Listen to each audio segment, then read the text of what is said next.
Good evening, ladies and gentlemen. Would somebody care to run the meeting of the Finance and General Purposes Committee? Thank you very much indeed.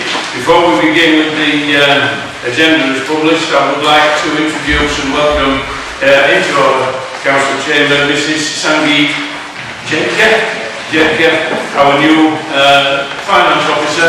I hope she has a successful and enjoyable time with us here at Spennymoor, and I'm sure we'll all reap the benefit of her expertise and knowledge. Thank you and welcome. Item 1, apologies. Councillor Graham, Madison, D. Thompson and Mrs. K. Thompson. Thank you very much. Item 2, declaration of interest.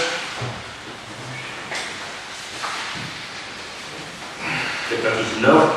Item 3, public questions. Not received. Thank you. Item 4, financial assistance. Item 4A, the Durham Locomotive Preservation Group. We have supported this body before. There's a section 137 form that's provided. What are your wishes on this one, please? Councillor Gallagher. Thank you, Chairman. With your indulgence, can I start by extending my welcome to the Finance and Administration Manager to the Spennymoor Town Council. It's an exciting time to join the council. We've got an ongoing organisation we do in place that's set off for many challenges and interests to our workers and authority over the next few months. I wish you the best of success in our new role. Second those comments, yeah. With regard to this application, Mr. Chairman, can I move that, as with the previous year, we grant £50 to the organisation? £50 is proposal seconded. Are there any amendments to that proposal? Show of hands please then. £50. Take that as unanimous. Thank you. Item 4B, organisation called Recovery Durham. Members are requested to consider the completed section 137 form received from above. I'm going to ask that this matter be deferred until next month, as we do still need some further information regarding the actual extent of operation of this body. I know it operates in Spennymoor, I know it operates with some Spennymoor people, but I also know it's a county-wide organisation, and I want to make sure that any money that we give to it does, that we give to it as a council, is for the benefit of Spennymoor residents. So I'm going to propose from the chair that this matter be deferred. Second, Chairman. Thank you very much. All in agreement? Thank you very much indeed. Item 4C, Georgia Clayton, gymnast. Very pleasant letter there and some information provided for us. Members are requested to consider the letter received on the 8th of October from Mrs. Paula Clayton.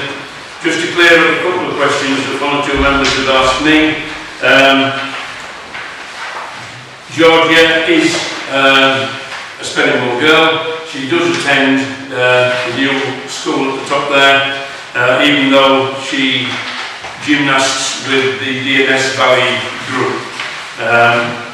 We have supported individuals like this in the past. Are there any recommendations? Move £200 as previously with this sort of application, Chairman. £200 is proposed. Is there a seconder? Second. Thank you very much. Are there any amendments to that proposal? Show of hands please. £200. Take that as unanimous. Thank you. Item 5, CDAP. 5, Part 1 is the email 29th of September, now update following the Labour Party conference. I'm sure some of us have all read this with great interest. Move received, Chair. Thank you very much. Thank you, Chair. Okay, any questions on it? I can't answer them, but is there any questions? Question 5.2, an email dated 7th of October from Steve Ryan. Now, large local councils conference, 3rd of December, London. We have traditionally attended this. I certainly have as leader of this council in the past. What are your wishes on this one? Councillor Gallagher? I move that the Deputy Leader and Town Clerk attend as per availability. Leader, Deputy Leader, Town Clerk as per availability. Everyone happy with that? Thank you. And item 5.3, the Durham Association News. Move received. Move received. Thank you very much indeed. Again, some riveting bedtime reading. Give you a minute to catch up with me on paperwork. Item 6, accounts for payment. Item 6A, paid accounts. Confirmed, is that seconded? Are there any questions on the schedule published? Thank you very much. Take that as a yeah. And 6B, accounts to authorise. Members are requested to authorise the payment of accounts in the sum of £32,516 and 8p for October. Move them authorised, Chair. Moved, Chair. And seconded. Any questions? Thank you very much indeed.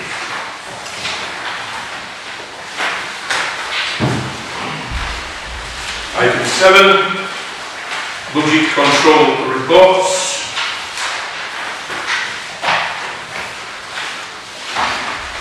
And I would like to pass on to Sangeet to give her report to Council. Over to you, Sangeet.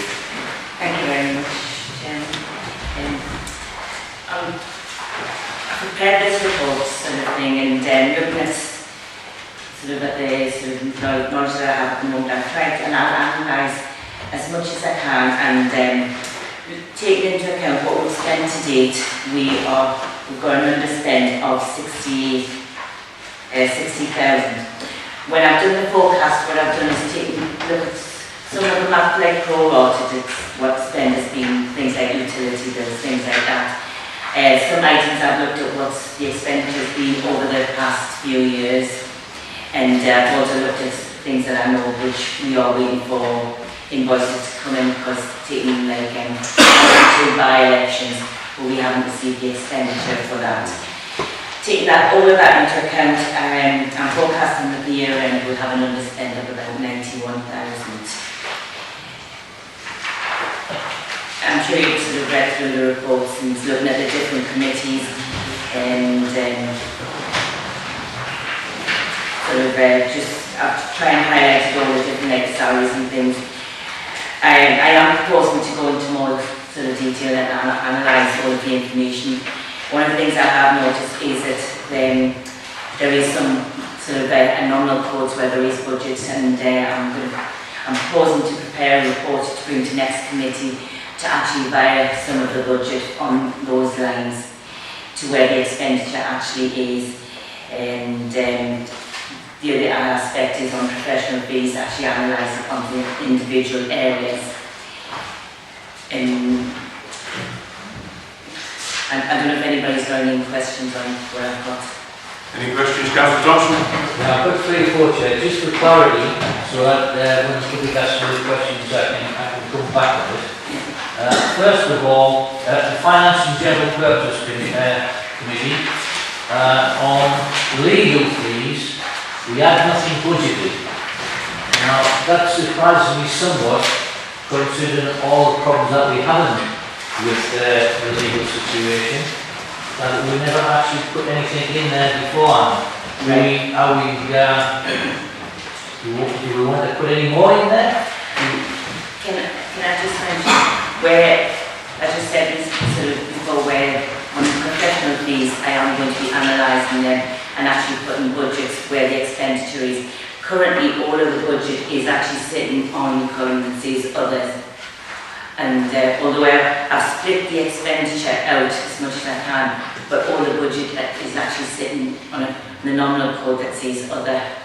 Okay, that's so fine. there is a budget there, but it's not against the line where the expenditure is. Okay. Over the page, if I may continue, Chair, just yes, please do.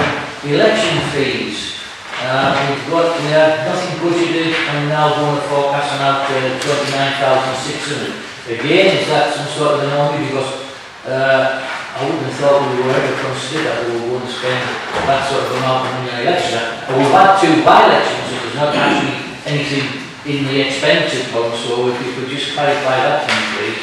That election is, as you mentioned, it is a by-election. The invoices haven't come in yet, so we haven't paid anything, but we will be getting that year in. There was nothing budgeted for that. When we go to prepare the budget for next year, that is something that we will be taking into account. 29,000 seems an awful lot, but the town for 2 by-elections.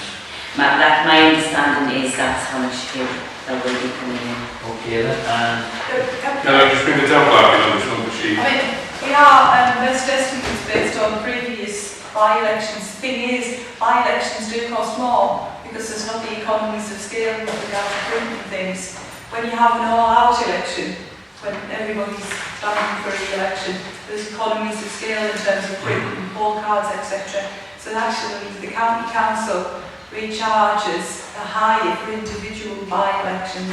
I'd also say as well that in the 10 years I've been in post, these councils never ever actually budgeted for an anticipated by-election. It's always been the case that when we set the annual budget, there's zero allocated for by-elections because we don't expect them. We've always fortunately been in a position where even when there's been a by-election, whether it's been a death or a resignation, we've had balances to deal with it. I just actually thought just from previous knowledge, 15,000 per election seemed a lot, but I'm quite happy to take that on board. And Chair, also just over the page, in the town hall, we've shown an overspend on wages, which rather surprises me considering the present we're running without two operators. I know we may well have a temporary person in there, but that seems strange that we're running a deficit in there when we're more likely to think you would expect to be saving some money there. Can you indicate exactly where you are, Councillor? It's on the service and amenities again. Right. Appendix 3. Yeah, I've got that. Town hall. Right, I've got it. Yes, thank you. Top item. It seems strange that now Emma and Deborah have left. Yet I understand that we've got a champion that we should be spending over the top on the town hall budget. Chair?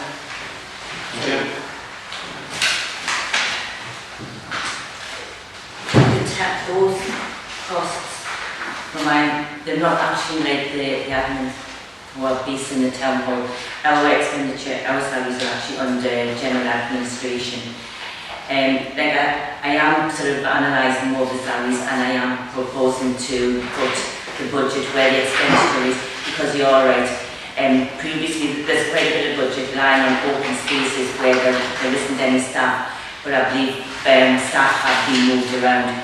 Hence that would indicate as to why there is an overspend in this area. I apologise for so many questions Not at all. when you're so new. Can I just on that, please? Just on that point though, Councillor Thompson, when members agreed to appoint a facilities manager, we did actually realise that you would actually be overspending on salaries. When the decision was made by members, it was recognised that the town council felt they needed a facilities manager, but that would amount to an overspend.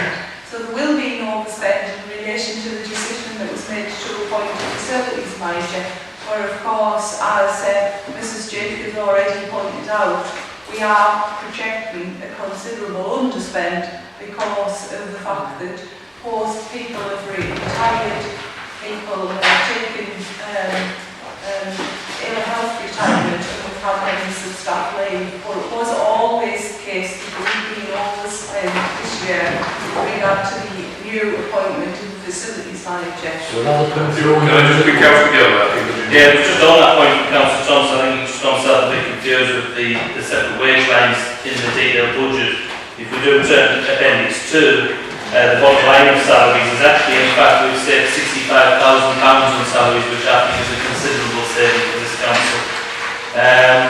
The town hall line, of course, doesn't include any of the administrative staff. That's on a separate line under general administration, beginning of Appendix 3, under the Finance Committee, where we've also saved maybe £7,000.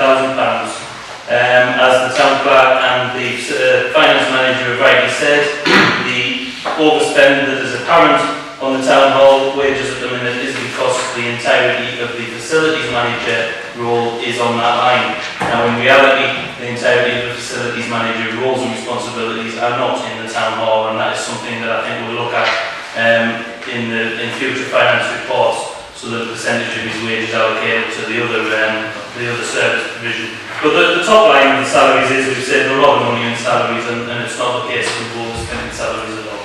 I think, speaking from the chair, the second most important thing is that once again we've got this detailed outturn which memory serves, for a while we didn't quite get in such detail. It's heavy reading, I know, but it gives us the information that we've got so that we can make the appropriate judgments on that information, and I would like to thank Mrs. Jacob for providing us once again with this extremely detailed breakdown of what we've got. Councillor I would Thompson, just like last comment. to reiterate that it is complex, and all the more that we should understand so that we can pass on to our constituents. You know, it's so good someone asks me about something and I don't understand it. I need to fully understand it. Well, again, if there's anybody ever got problems with situations like this, the number to contact the chair of the appropriate committee and or the appropriate officer, who I'm sure will be glad to provide whatever information is necessary. I'm going to, Councillor Bill, that last comment from you as well. I was actually going to move something if that's Oh, go on then, please do. Thank you. Can I thank the Finance and Manager for a detailed report after a period of being in the dark with regards to the specifics of our budget. It's pleased to see the strong financial position that we've got at this current moment in time. In my leader's speech at the AGM, I said that with less we'll do more, and that's certainly how this council is currently performing.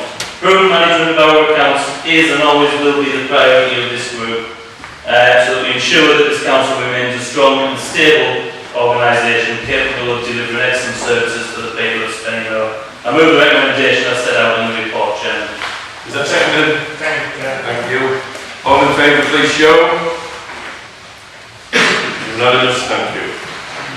Item 8 is the exclusion of the press and public. Will someone care to move the appropriate motion? Motion. Thank you very much.